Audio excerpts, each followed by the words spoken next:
અને એના પછી આપણને, એ તો સમાધિની ભાષા, અને એ ધ્યાન પછી ધારણા આવે, અને પછી તો આકાશ એકલું જ દેખાય તમને, કોઈ સ્વરૂપ દેખાય નહીં. પછી નિરાકાર થઈ જાઓ, અને નિરાકાર સ્વરૂપ થાય એટલે સમાધિથી પછી ધ્યાન ધારણા એ બધું જ આખી તમે ભૂલી જાઓ. પછી તો તમે જ્યારે કઈક બેઠા હોય ત્યારે તમે તમારી સાથે વાત કરી શકો. અને એ આખી અદ્ભુત આખા અષ્ટાંગ યોગની વાત કરે.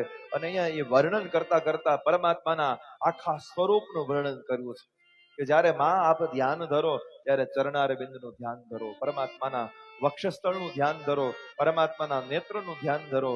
પરમાત્મા જે અહીંયા દર્શન કરવા આવ્યા હોય તો રાધા કૃષ્ણ દેવનું સ્મરણ કરીએ, અને મુરલીમાં રાધે રાધે લખ્યું હોય તો એને યાદ કરીએ. પરમાત્માએ હાથમાં ઘડિયાળ પહેર્યું હોય તો એનું સ્મરણ કરીએ. પરમાત્મા રાધાજી આ બાજુ પર્સ રાખ્યું હોય તો એ આમ આખું એ સ્વરૂપના તમે દર્શન કરતા કરતા આવો, એ બધા આખા આખા સ્વરૂપના દર્શન થાય. અને આપણે વિચાર કરીએ કે આજે પરમાત્માએ કેવો સુંદર મજાનો મચ્છુ માએ કેવી સાડી ધારણ કરી છે, તો કે પીળા વસ્ત્ર ધારણ કર્યા છે. આજે ગુરુવાર છે તો એ આખો ભાવ જે છે ને એને જ ધ્યાન કરાય, એ જ ધ્યાન છે, એ જ ધારણા છે. આખા સ્વરૂપનું સતત અનુસંધાન રાખ. એટલે કપિલ ભગવાન કહે છે, માં આવી રીતે આપ ધ્યાન કરો અને અષ્ટાંગો યોગ ઉચ્ચતે. પછી જે આપની સમાધિ આવશે, યોગ ચિત્ત વૃત્તિ નિરોધક યોગ વશિષ્ઠમાં એ બધાએ અક્રમ બતાવ્યા.